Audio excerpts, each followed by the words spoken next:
Okay, I didn't like those shells that I created from the cutter, so I'm just going to make my own. I just rolled out a bit of the scrap.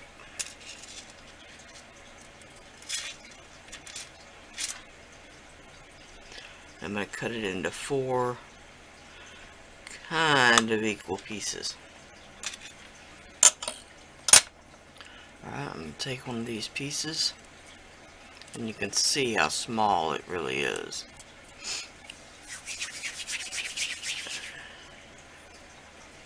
Alright, I just rolled it in a ball. Now I'm going to pinch one side of it to make kind of a teardrop sort of shape. Alright. Then I'm going to flatten that teardrop shape.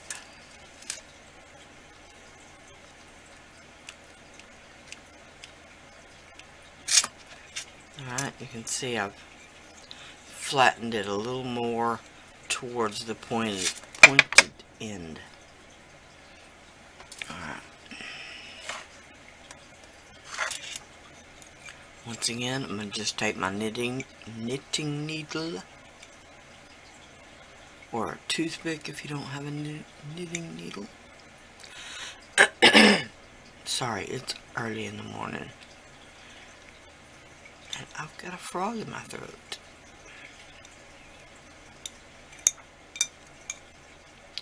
Again, just doing that same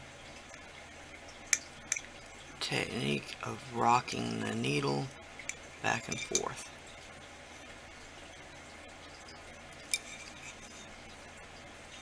Alright.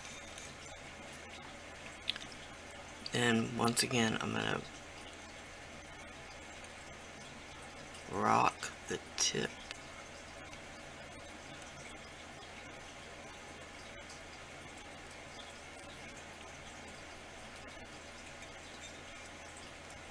Alright. And I'm just gonna flatten the base.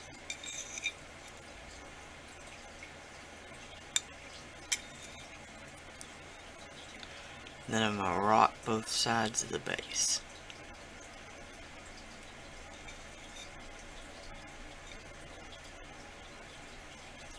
Ah, that is a much better shell. I like that a lot better. The size is much more appropriate. Alright, so I'm going to do 4 more of those, and then I'll be back. So here's what I did. I went ahead and popped off those 4 shells. And yes, it was after baking. So I really had to put some pressure to get them to pop off. Then I sanded and rebuffed those areas. Alright, I'm showing you this just to show you that everybody makes mistakes. And usually they can be fixed. Alright, because I hadn't used any bacon bond between the stone and those shells, they popped off relatively easily. It did take some force, but they hadn't adhered, luckily, to the rope around the bottom. I don't know how they hadn't, but they hadn't. Alright, so now I've got these 4 handmade shells, we're going to call them. Alright, so I'm going to pick 2 that are similarly sized.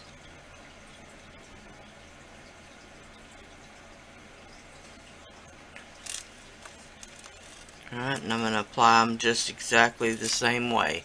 And I'll be back once they're baked. Okay, before I bake it again, I'm going to go over this one more time. I get a lot of questions on how I attach the bales.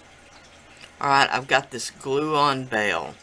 And I'm going to use a little liquid Sculpey as a glue. Alright, but instead of gluing it to the back of the piece, I'm going to first determine which way I want it to face. Alright, I want this side up. Now, I've put a back piece on the back piece, if that makes sense. So I've sandwiched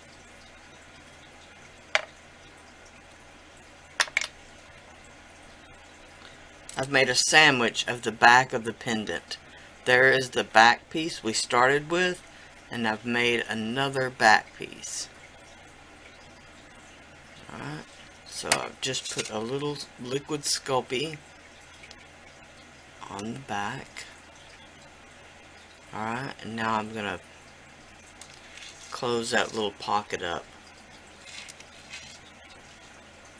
Alright, I'm going to lift the other side up the same way, just to put a little liquid Sculpey back there.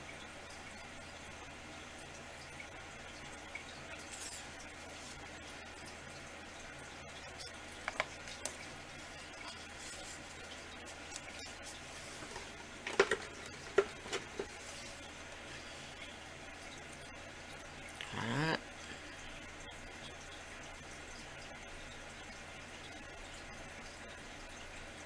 Now I'm going to press on either side just gently. I'm not pressing hard enough to obscure the detail that I put on the back. Alright, then just make sure the bail is straight and that I haven't really disturbed the shells any. Make sure I didn't leave any fingerprints. Any fingerprints of liquid Sculpey on the stone.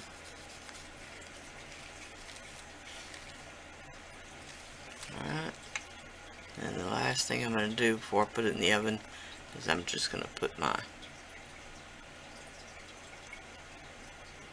signature stamp on.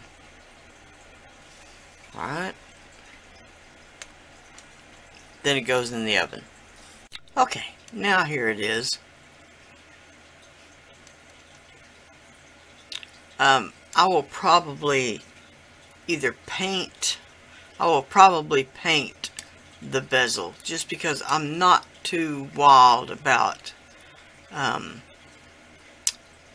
not only the color, but the fact that it is the same color as the gold that runs through the pendant, so it doesn't make the stone pop enough. Alright, so I may use some Swelligant or something of that nature on it. But if I do that, I'll show it to you in another video. Alright, thanks so much for watching. Please like, share, and subscribe. Bye for now.